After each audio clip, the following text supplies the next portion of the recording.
Lynn Cullen live in 1 minute.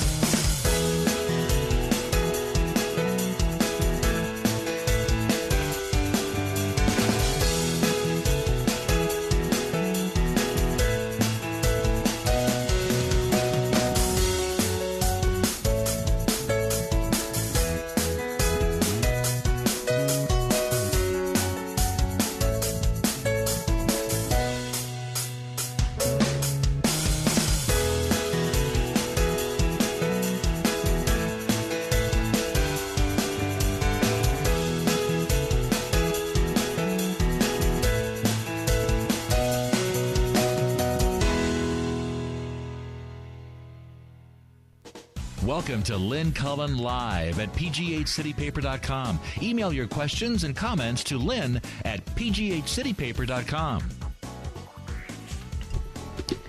Well. Hello there. Welcome. I want to acknowledge Veterans Day right up front.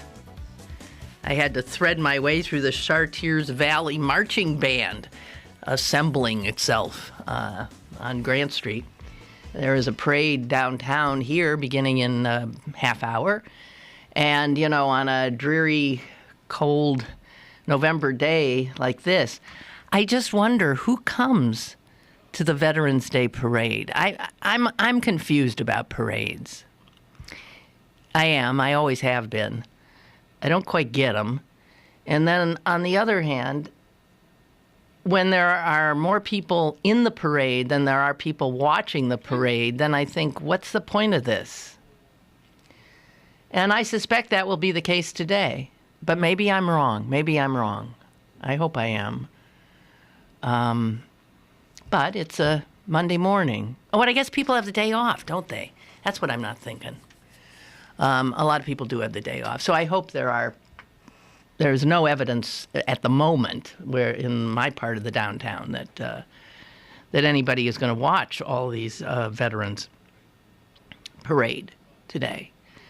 I've been trying to get this letter I wanted to read to you up on my computer, and of course I can't. So I'll have to leave that until I do figure out how to do it for you. I hate to start this way, but it's Veterans Day. And so, despite the fact that we have not talked about Afghanistan for a gazillion years here on this program, I, who make a point of noting that it is still a war, and I keep track of those who have given their lives in it. And I, as you know, over the last, 10 years, I've been reading you the names. First in Iraq, now in Afghanistan. And so I haven't done it for a while. And Americans are not dying in Afghanistan at the rate that they were earlier in the war. This, the longest war in United States history. It's odd. The longest war in United States history. We're a nation still at war, and there's no sense of that at all. If there were a Veterans Day parade, which is about to happen here, I would think, have people lined up 3 and 4 deep on the sidewalks to honor those who have served. But we know this war has been different, not for the soldiers, but it's been different for we, the people, who are unaffected and detached. So, these are the names that the Department of Defense has released, most recently, of American service members who have been killed in the service of this country in the war in Afghanistan. And that number now is 2,274 men and women. These are the latest dead. Angel Lopez, 27, Specialist Army, Parma, Ohio. Thomas Basor, Jr., 31, Staff Sergeant Army, Milton, PA. Jeremiah Collins, Jr., 19 years old, Lance Corporal Marines, Milwaukee. Patrick Hawkins, 25, Sergeant Army, Carlisle, Pennsylvania. Jennifer Moreno, 25, First Lieutenant Army, San Diego. Cody Patterson, 24, Private Army, Philomath, Oregon. Joseph Peters, 24, Sergeant Army, Springfield, Missouri. Timothy McGill, 30, Staff Sergeant Army, Ramsey, New Jersey. Liam Nevins, 32, Staff Sergeant Army, Denver. Joshua Strickland, 23, Specialist Army, Woodstock, Georgia. William Brown III, 44, Sergeant Army, Franklin, North Carolina.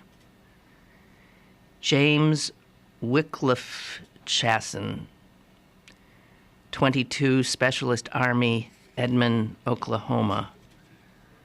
Robert Thomas Jr., 24, Staff Sergeant Army, Fontana, California. Todd Labreco Jr., 22, Staff Sergeant Air Force, New Fairfield, Connecticut. Joshua Bowden, 28, Staff Sergeant Army, Villa Rica, Georgia. Kenneth Clifford Alvarez, 23, Specialist Army, Santa Maria, California. George Banner, Jr., 37, Master Sergeant Army, Orange, Virginia. Jonathan Michael Dean Hostetter, 20, Private Army, Humphreys, Missouri. Nicholas Welch, 26, Specialist Army, Mill City, Oregon. Keith Grace, Jr., 26, Specialist Army, Baytown, Texas. Octavio Herrera, 26, Staff Sergeant Army, Caldwell, Idaho. Jamar Hicks, 22, Sergeant Army, Little Rock, Arkansas.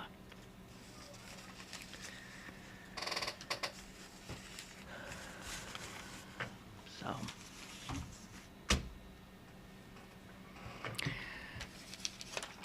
okie doke.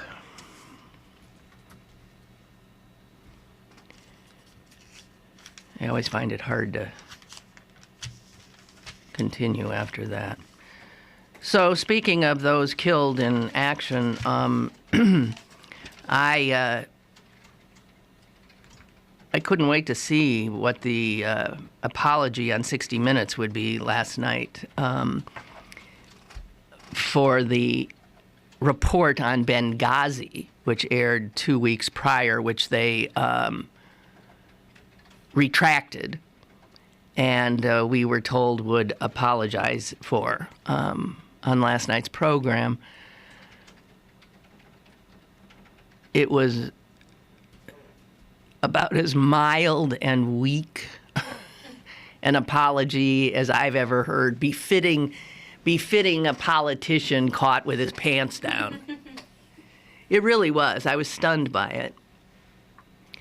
It was no different than what Laura Logan had said on Friday. As a matter of fact, I think it was the exact same thing she said on Friday. They're sticking to the book.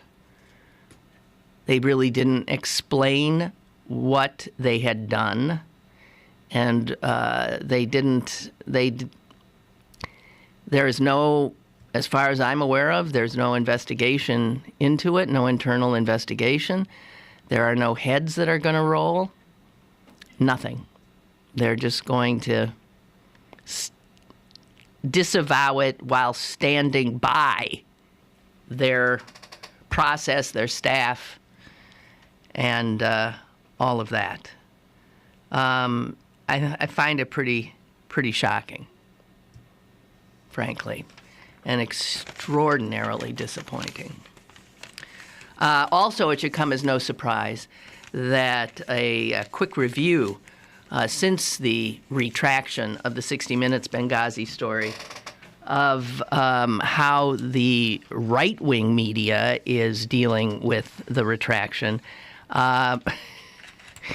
unsurprisingly found they're not reporting it. They didn't notice. They like the flawed story, the retracted story, better. So for them and their listeners and their viewers, that story will never have been retracted. That will just add to their mythology, which, as we know, they cling to. Forget their guns and their religion. Their mythology, which they cling to, despite any evidence to the contrary. And as you know, arguing rationally with somebody who's irrational is an impossibility. Save your breath. Hello, caller. Good morning. Good morning. What is wrong with the Democrats in New Jersey to vote this Christie in? And this man claims to be a moderate Republican, or is pretending he's like a chameleon, so he could get in there. And they vote him in, which I think he's just as conservative as the rest of the people out there. I think he plays the game and he fools people. To me, it's a big problem because I have a feeling this son of a bitch is going to work his way into nomination of the presidency. And it's a possibility that these people out there, they're so 30 seconds attention span, they're going to vote for him. And we'll be stuck with another conservative Republican and another 4 years of bad times. Well, I have to admit that on occasion I have shared your concern, but it's too early for me to lose sleep over this. Well, no, I don't lose sleep. But I know. First of all, a few things. I really cannot imagine the contortions that the National Party, Republican Party, would have to endure to end up having Chris Christie emerge as their nominee. I can't imagine, because as you know, the way the party works and the foot soldiers have come constantly out of this right wing. They're the ones who purged everybody else. How those people, those are the delegates, how they end up electing Chris Christie to be their standard bearer, I can't quite get my head around that. I seriously cannot. And so if in fact he emerges as their nominee, it will mean that from today until that day, the Republican Party will have done something unbelievable. It will have somehow wrested control of the party from its ideologues and given it back to the pragmatists. I really cannot see how that happens. But stranger things have, so I don't know. Could this man become independent and run? And with people don't like the Democrats or the Republicans, could they elect this man as an independent? It could happen. Here's my guess. Yes. I mean, yes. Here's my guess. We've seen this before, where some political figure is just adored by the media, by people, and usually by virtue of straight talk, right? John McCain did that for a while, right? Oh, this guy's not the normal politician. He talks straight. I can identify with him. He's a real person. And then they get into the national scene. And that's when media go digging. And that's when all of the history, the stories, the reality come out. And, he hasn't gone through that kind of a gauntlet. I don't know. The fact is he has not been that effective an executive in New Jersey. New Jersey is not in good shape as a state. He is winning solely on the strength of his personality. Yep. Yeah, well, that's a powerful thing. And if you couple that personality, if he were part of a party that was not as screwed up as the Republicans are at the moment, I can very easily see Chris Christie becoming president of the United States. Okay, then. All right. Thank you. Bye. Hey. I mean, I've heard people say, he's perfect for New Jersey. Yeah, straight talk, this and that, blah, blah, blah. I mean, just, Tony Soprano, Snooki, Chris Christie. It's all of a piece. But that doesn't necessarily translate to other places in the country. It does work in urban areas, but I would think generally that Republican, more small-town, rural base is appalled by Chris Christie in many ways. And not to mention his embrace of that Kenyan president. He certainly livens things up. He certainly would be preferable to Ted Cruz or Rand Paul think of them. Think of those guys. That's why I think Democrats end up voting for him, or independents end up voting for somebody like him. He just seems like he's real. I'll tell you one thing he is, which is, anybody who's where he is has the same condition, and it's called a huge ego. Huge ego. And it's so apparent with him. You know how some people can have huge egos, but they don't quite exhibit it so much? They're more subtle about their neediness. He's not. He's just in love with himself. And he's in love, and he assumes everybody else will be in love with him too. And sometimes that really works. When somebody is so comfortable with themselves, so enamored of their wit and their honesty and all their stuff that they see in themselves, their ability to articulate issues and relate to the common man. This guy, you can tell, is just having the time of his life. Fine. It ain't going to all be fun, though, for him, I'm sure. We'll see. The fact is, nobody knows all that much about Chris Christie except what we all know. Just it's the cartoon picture of who he is. But once it comes to dealing as a president, things get different. And in a presidential battle, things get different. And even voters look for something different. I don't know, but we will see. Oy, Chris Christie.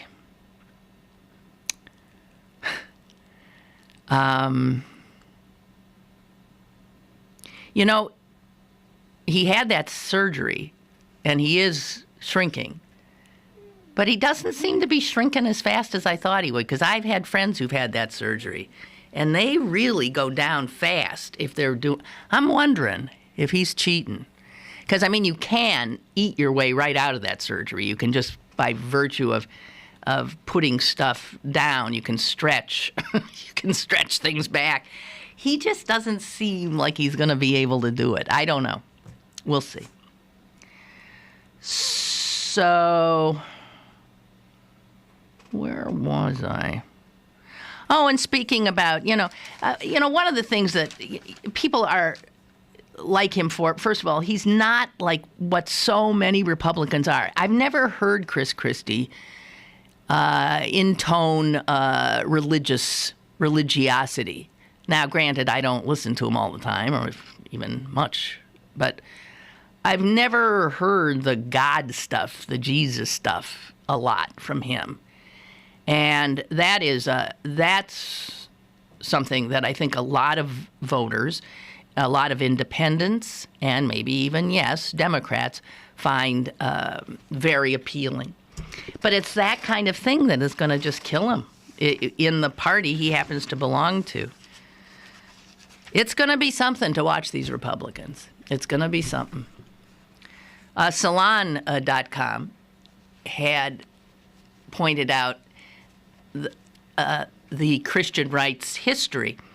And I've said this a million times. I've said it till I'm blue in the face, how no matter how wherever you look, Christian conservatives have been on the wrong side of history. Consistently. I mean, they are consistent.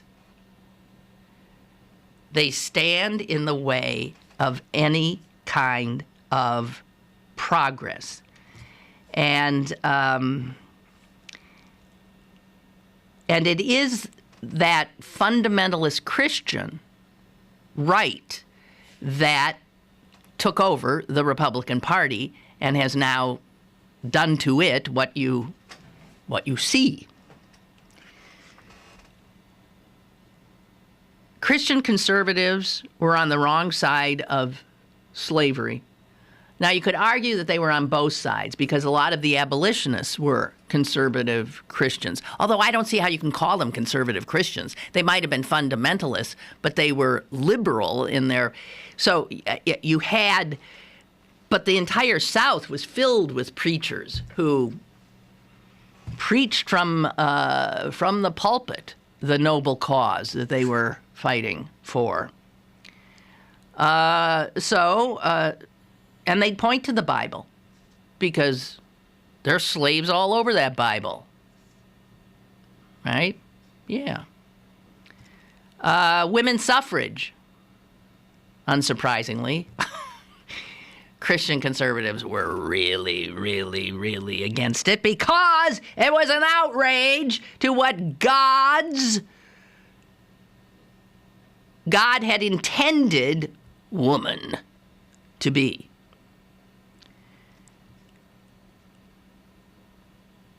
I mean, look at them now. They're still against evolution. You had the, the Scopes trial. So you could have the Scopes trial, what, in the 30s? Was it in the 30s? And then you assume that that's taken care of. And then right here in Pennsylvania, you got the Dover case going over the exact same thing again. Christian conservatives, the wrong side of history. It's almost as if it's in their blood. Do you know when reliable pain relief for women in childbirth became available, and this was toward the end of the 19th century and into the 20th, Christian conservatives railed against allowing women to have anything to ameliorate the pain of childbirth. And why was that? Because they believed that childbirth was intended to be painful, and it was for women to suffer it because they were suffering as Eve's punishment for the loss of Eden. And so to deprive women of their historical role of enduring pain for listening to a snake and eating a Honeycrisp. Okay. They were, again, pain relief for childbirth. They were against Catholics. And now Catholics are some of their best friends. That's what's so funny about that. Catholics are their best friends in regard to their being against contraception, being against abortion. Also, when they were still not liking Catholics, these Christian fundamentalists, they joined the prohibition bandwagon because it's not generally known, but a big part of prohibition, the push for it, was to deprive those drunken Irish Catholics their booze. There was a sense of Catholics, these just constantly drinking.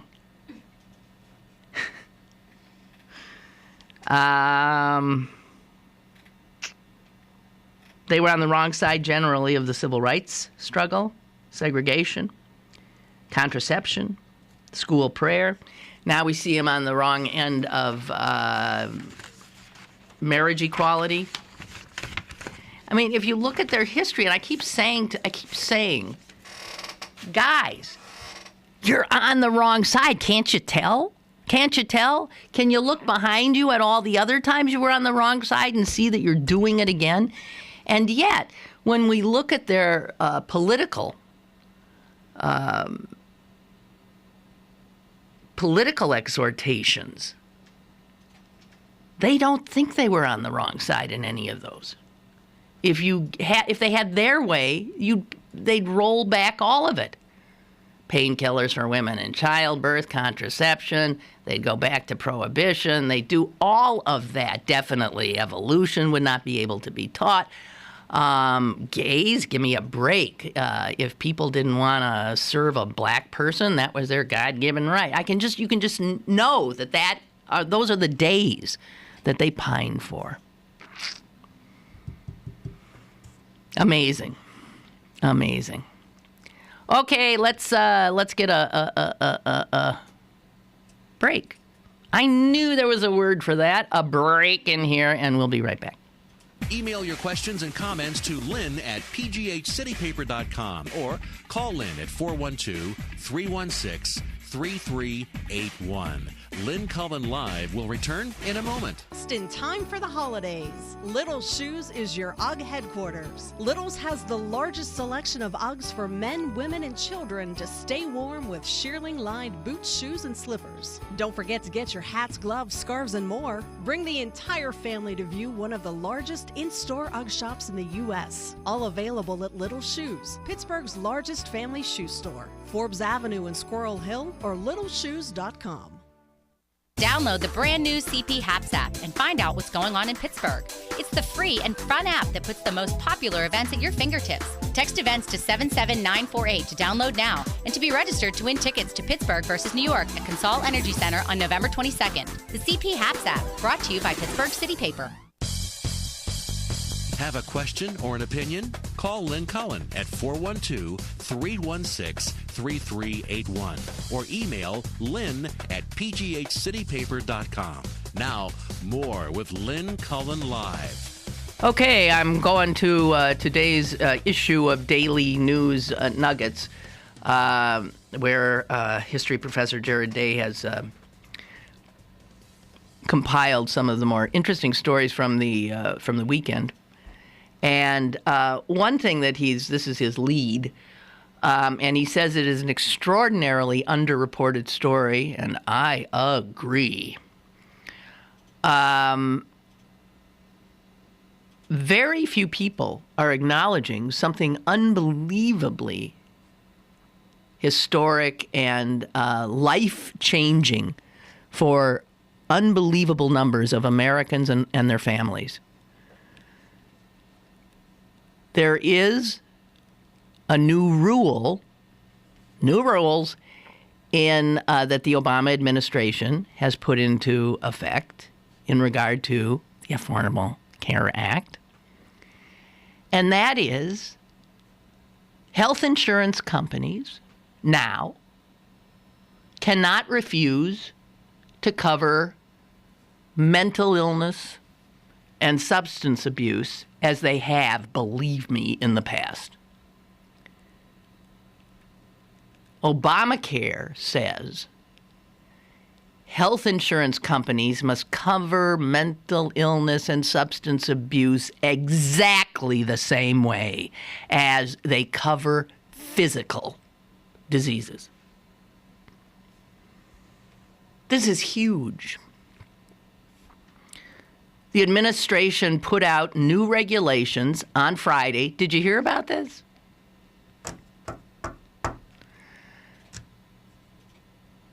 And you might want to check that out. And it's called the 5-year-old mental health parity law, how it will be administered. The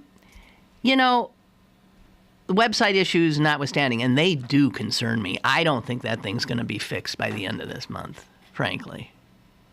It's pretty amazing. But the fact is the cat is out of the bag. Obamacare is a reality. And once people start realizing that they have access to medicine that they have not had before,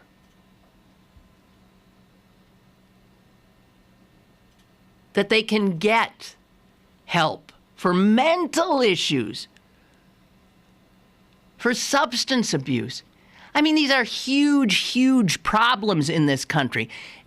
To listen to the NRA and the Republicans, the only reason 1 million people seem to be getting shot to death in this nation all the time is because of mental illness. But you can't get any help for it in this country. Now you can. Everybody has access. Everybody has to be treated to have access to health insurance. They will be subsidized if they need it. And they'll have access in the mental health area, which is amazing to me. Once people see it, there ain't no going back. So that's big. And I don't know what, I worry about this initial unveiling fiasco. And it is a fiasco. And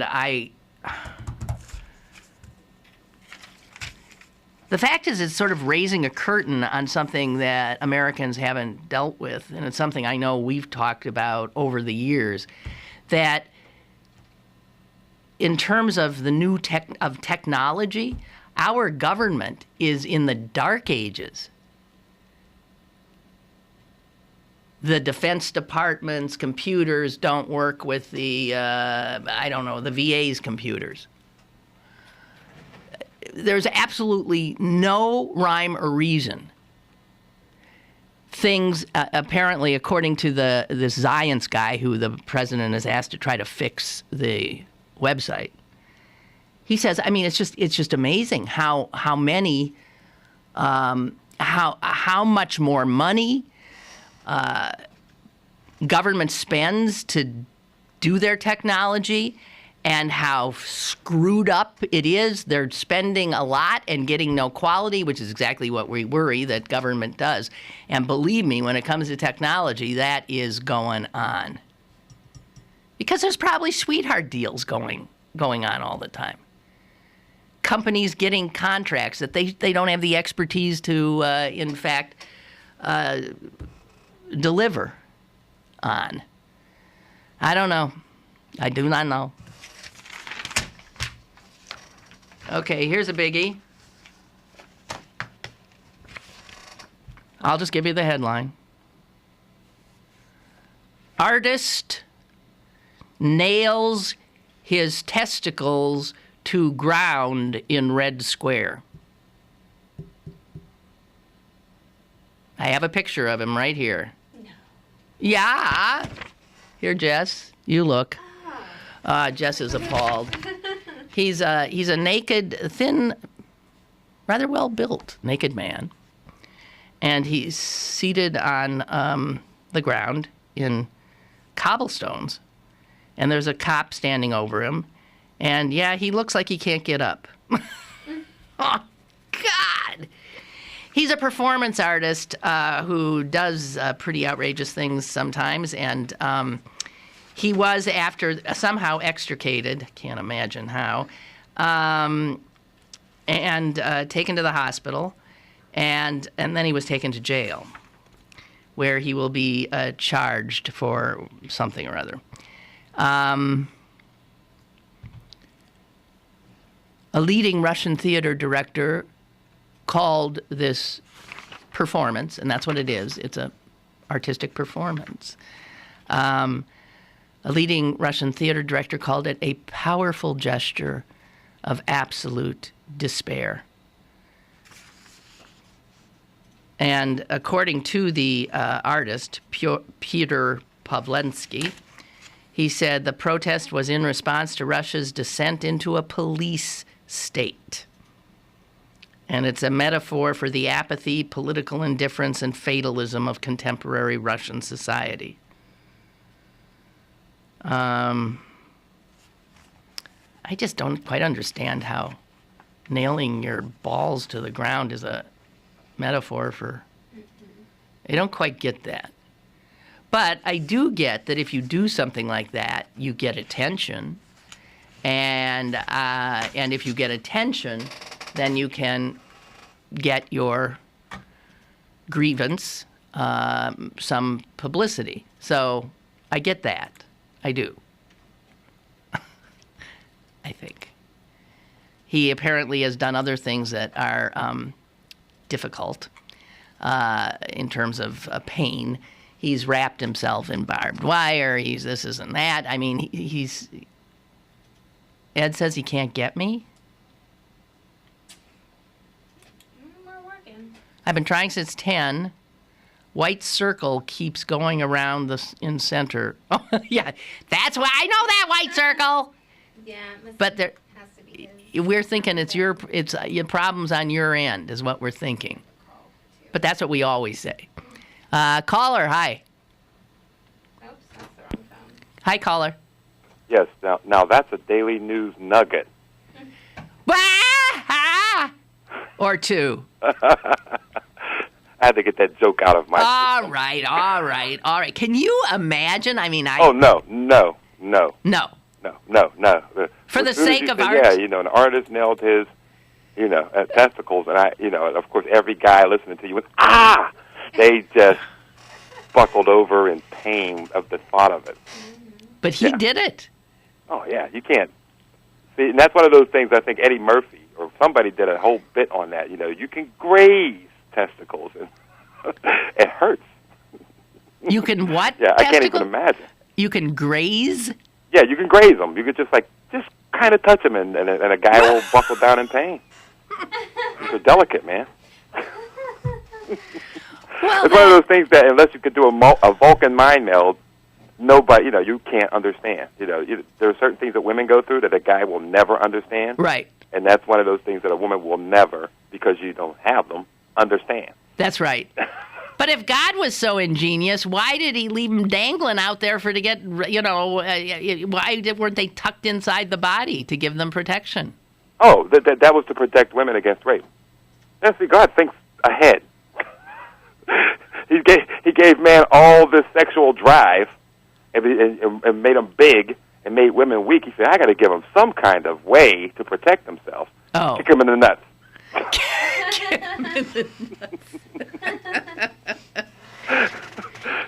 And he's omniscient, man. He thought ahead, man. And so, but the universal reaction to seeing somebody, writhing around on the ground after having been hit in some way, is laughter, is just uncontrollable laughter. Why is that? Yeah. It's funny. Well, it's funny if it isn't you. Yeah, it's hilarious if it isn't you. Yeah, what is it? You slip on a banana, it's a tragedy. Somebody else slips on a banana, it's comedy. Yeah, that's right. Yeah. That's true. It's true. But that's an interesting, comedy's an interesting thing. Maybe we laugh to keep, the demons at bay, to say it's not me, I don't know. It's weird. Oh, yeah. believe it or not, this weekend, or I think it was on Friday actually, I listened to a interview. It was an old interview, on YouTube of Howard Stern and Jerry Seinfeld, and it was really good. About what constitutes humor? About comedy. A lot of it was because Stern couldn't get into Jerry's head, how he comes up with his stuff, and so he's questioning him, and Jerry's giving him an idea of how he thinks. Mm-hmm. And I realized that, that's how I think. Yeah, I think you'd be Seinfeldian. Yeah. In your thought process. Yeah. And it was like one of those little insight things to myself. I was like, so what's the deal with that? It's always that. It's always like, what's going on with that? He said, I walk around. He's questioning. He walks around almost like annoyed at almost everything. Right. Yeah. That's just a mindset. I think I'm a lot like that, too. Yeah, and then I use comedy, just like what you kind of said, as a, and it's probably some type of defense mechanism. Oh, it's totally. That if he's strangling people for being stupid, I laugh at them. I make jokes about it. Right. Exactly. Yeah. Exactly. I mean, humor is just a great, it's a distancer in many ways. It's also something that brings people together, but it's a great defense mechanism, I think. Exactly. And that's probably why you see a lot of Jewish and a lot of black comedians. Yeah. And Irish, too. There's this guy, I'm sorry, I'm going off subject, named Bill Burr, who I recently discovered. Oh, He's yeah. hilarious. Yeah, and I just saw something about him, and I didn't read it. But, yeah, he's an up-and-coming what? So what about him?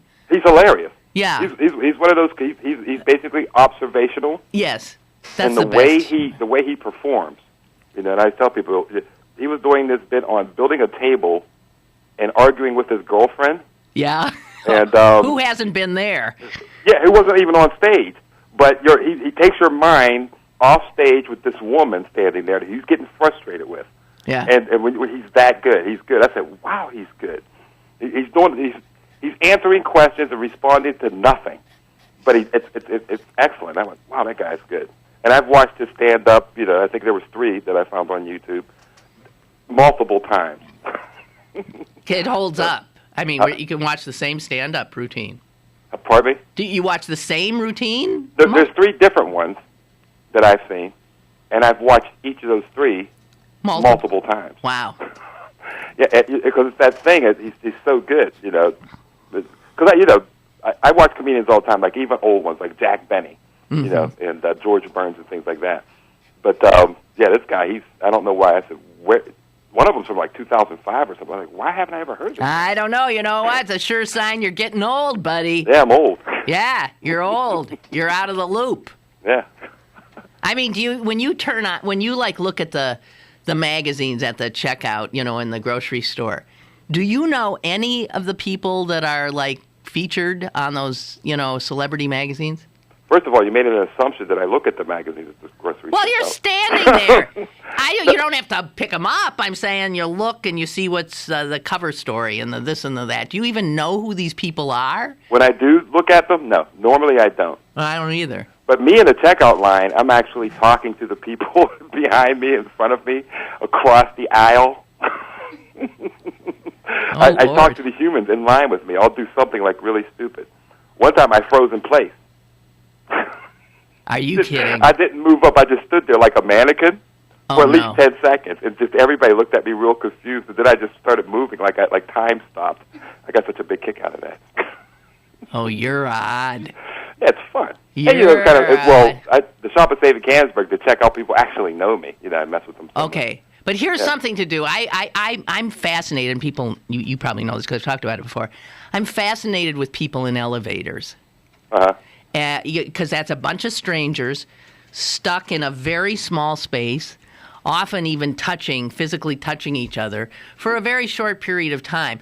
But I'm fascinated at the interaction that occurs in a subtle manner of how people position themselves. And if you ever really wanted to freak people out, get into an elevator and don't face the door. I've done it once. Really? I've done that once. With other people in the elevator. elevator? Other people inside. Where you face the back. Yeah. That is enough to freak. I was like the last person. It was a really full elevator. I was the last person on there. Oh, and so you never turned around? And the person in front of me was somebody I knew, but I just wanted to freak everybody else out. It really does freak people out. But now you're bringing up, this is a black guy thing.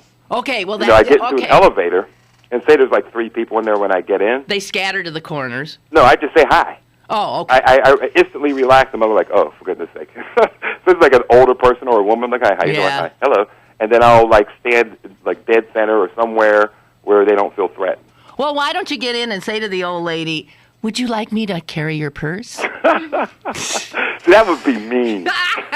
I thought I told you the story about the one, and I'll do this as fast as I can. I was a young teenager, on my way at a bus stop, and it was early in the morning, still dark, on my way to art school. And so I'm standing, there was an older woman inside the little bus stand thing. So I stood outside so she wouldn't feel threatened. Then it started to rain. So I stepped inside, and I said, hi, how are you doing this morning? She goes, oh, fine. And she said to me, oh, it's so nice for young people to talk to old people. A lot of younger people won't talk to old people. So I'm sitting there thinking she's afraid of me, and she's thinking about me that I don't like to talk to old people. That's why I stood outside the thing. And that was one of those butterfly, your butterfly flaps with wings moments for me. Yep. I went, oh, okay. Both making wrong assumptions. Making based wrong on your assumptions. Own, Yeah, exactly. Oh, it's so true. Always a pleasure to talk to you. Same here. Thank you. All right. Okay. Bye. Bye. Clarence from Canonsburg. Yes. We got to take a break. Stick around for more with Lynn Cullen Live after this. Go to the all-new BergBargains.com for the best deals on gift cards from your favorite local restaurants, bars, museums, attractions, and shows. Log on now for half-off admission to the Pro Football Hall of Fame, Monticello's, and City Theater tickets. The all-new BergBargains.com, Pittsburgh's best bargains, BergBargains.com. Download the CP Haps app to find out what's happening in Pittsburgh. It's the fun and free app that puts the most popular events at your fingertips. Text events to 77948 to download now. Available on the App Store and Google Play. Brought to you by Pittsburgh City Paper. I didn't know about chronic obstructive pulmonary disease until I took the wheel and lent my support to Drive for COPD. Help Americans take action against this leading cause of death by logging on to driveforcopd.org to learn more. I'm Nancy Cartwright, the voice of Bart Simpson, and I drive for COPD.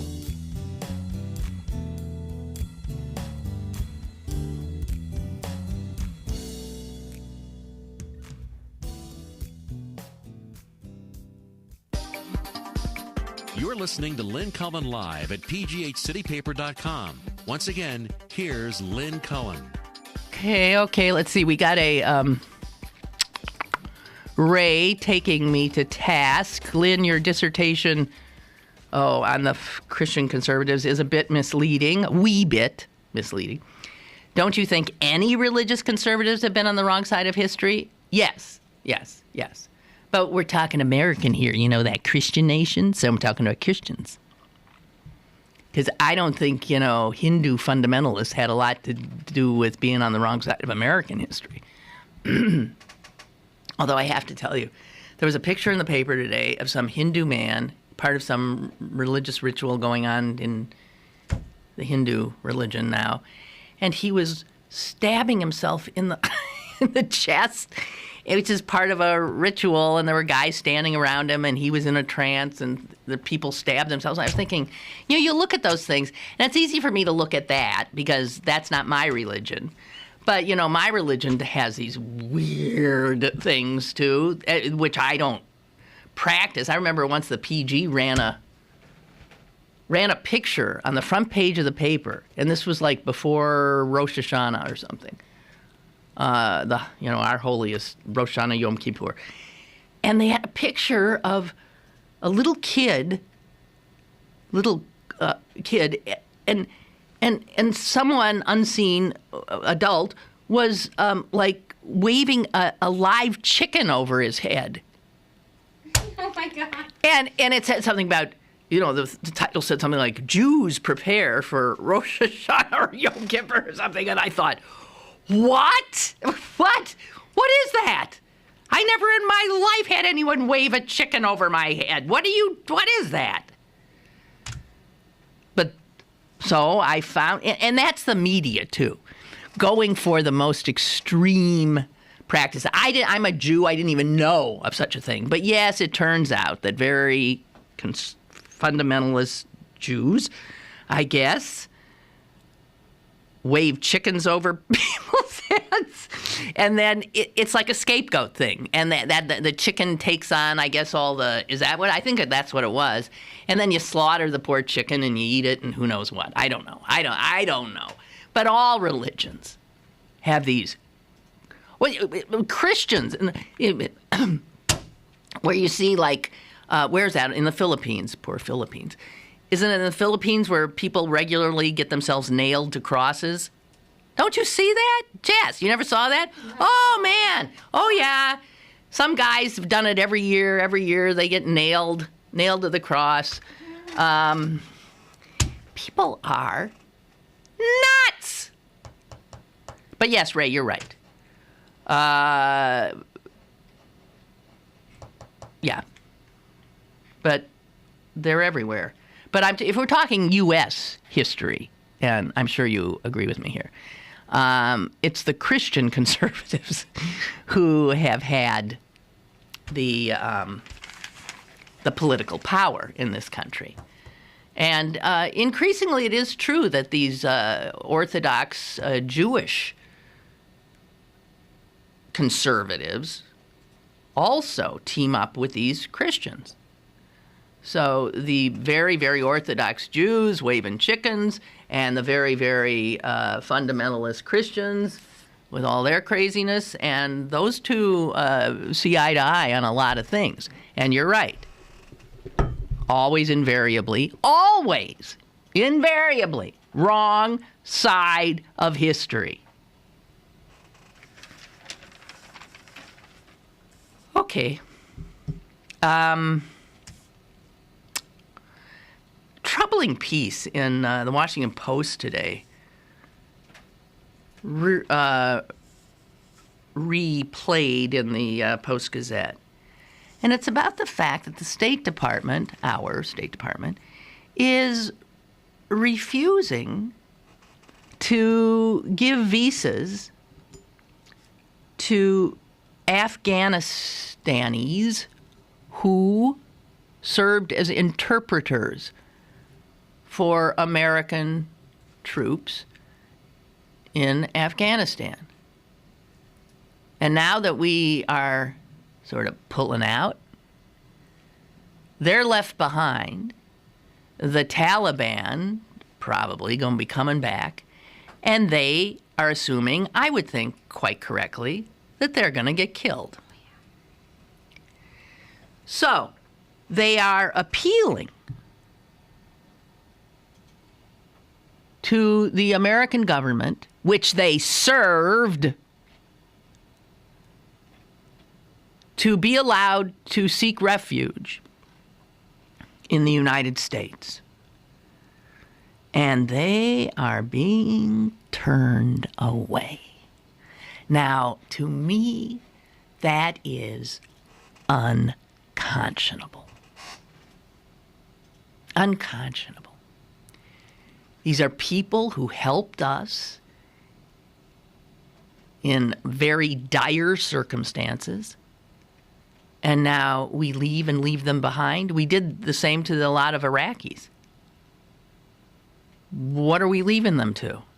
Can't be anything good if you were known to have helped the Americans.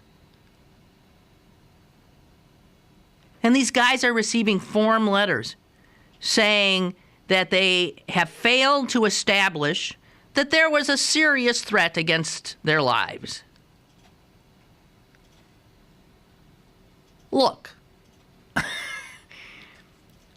Jess just said in her wisdom, of course there's a serious threat to their life. You can't be helping the Americans, and then the Americans leave and you're left, and then the Taliban come back.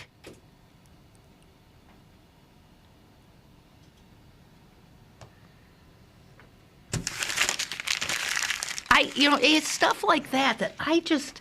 Okay, so who's running the State Department? That's John Kerry. And before Hillary Clinton. What is with that? What the hell is with that? That's the thanks they get? Thank you very much for helping us keep ourselves alive and succeeding in whatever mission we were out on at the moment. And by the way, here, as we leave, here, we'll sign your death certificate. But we sure as hell ain't giving you a visa to come to our country and bring your family and live here. Unbelievable. Yeah. So...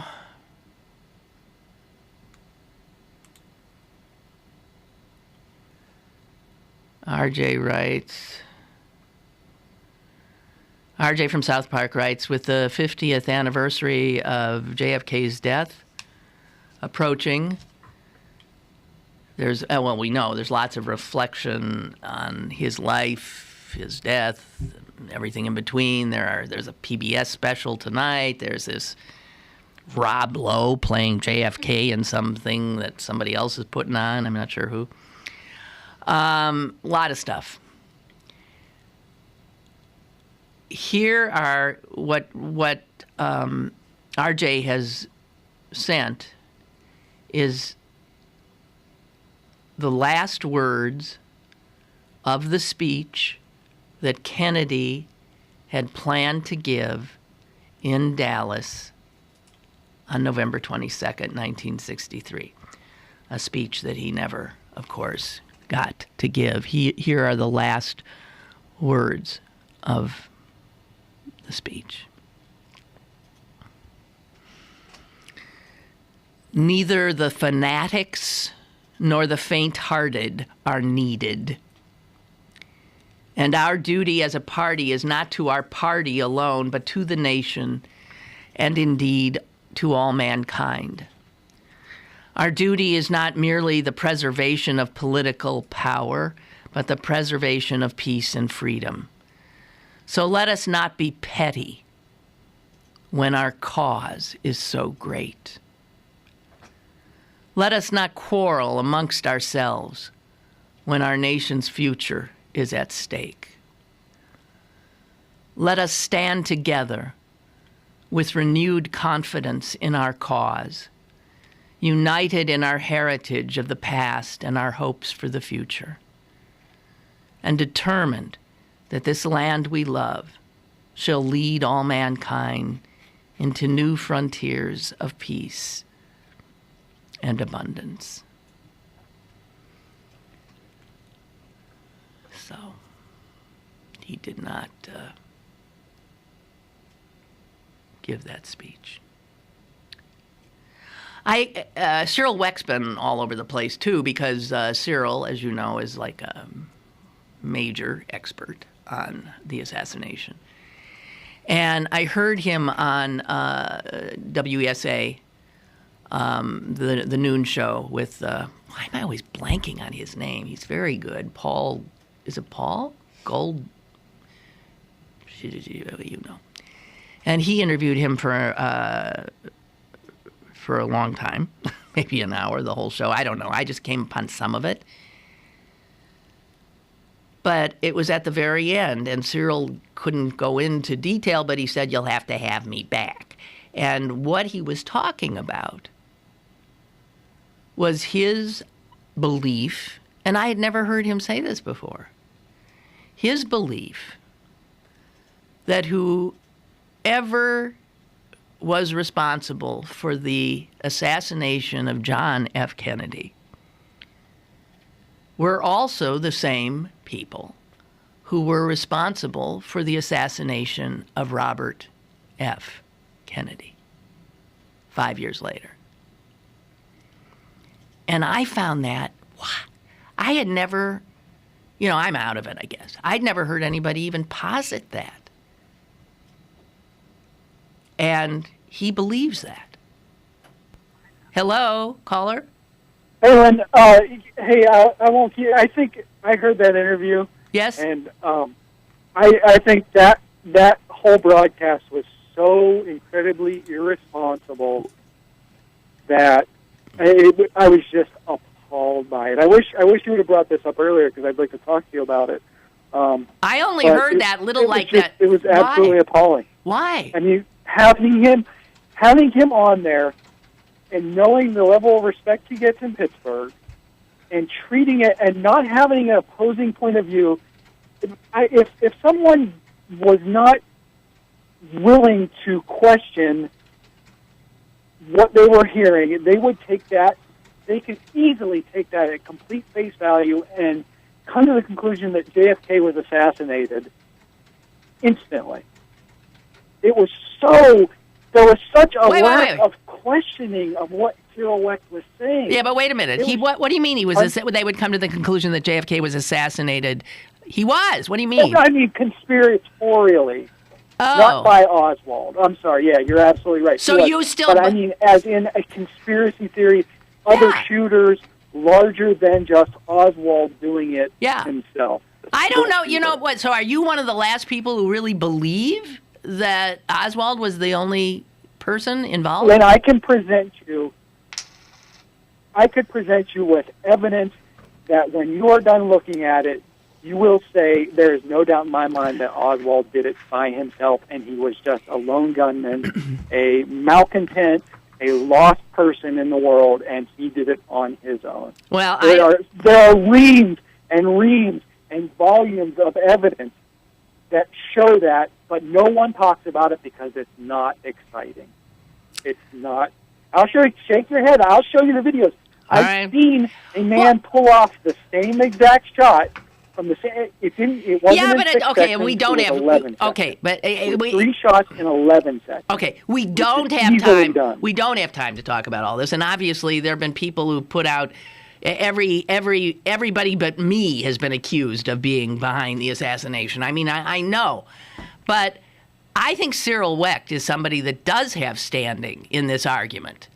He has literally had, had his hands on evidence and data that and so much of what he said, the fact that there was no real autopsy done, that the entrance there was a complete and total autopsy by that's two people who Cyril Wecht is on. That's why that interview upset me so much, because he's putting forth those arguments, and there's no one to argue the other side, and the arguments are leap to conclusions and say things as fact that are not fact at all.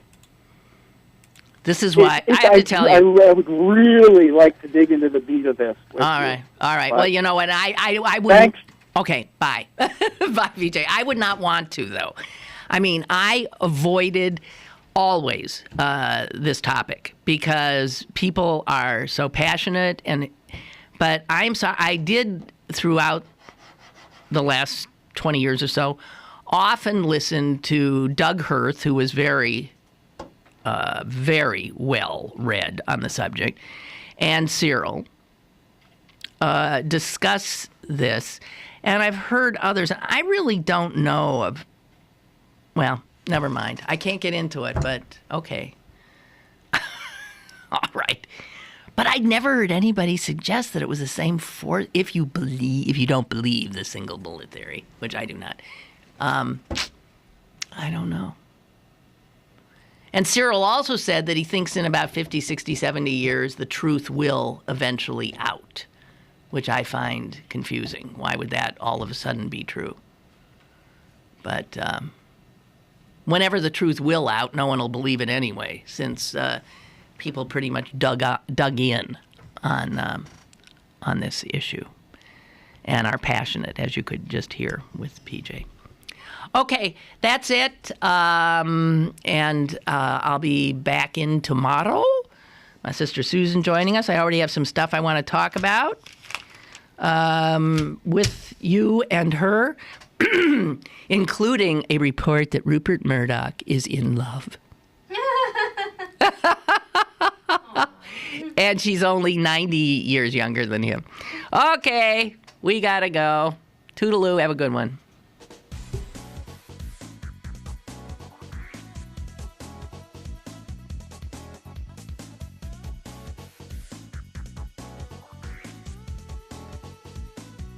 Lynn Cullen Live, Monday through Friday from 10 a.m. to 11 a.m. and archived at pghcitypaper.com. The opinions expressed on Lynn Cullen Live are those of the host and do not necessarily reflect the viewpoints of Pittsburgh City Paper, Steel City Media, and its advertisers.